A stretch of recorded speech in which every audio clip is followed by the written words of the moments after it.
Hello everyone, welcome back to our channel. In today's video, I'll show you exactly how you can submit a complaint to Shein using the app. Let's get started. Open up the Shein application in your mobile device and then log into your account.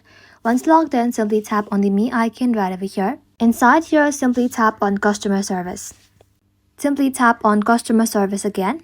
And just like that, in the chat, tell them what happened, your order name, if it's about an order, and what do you want them to do. Refund, resend, or fix, etc.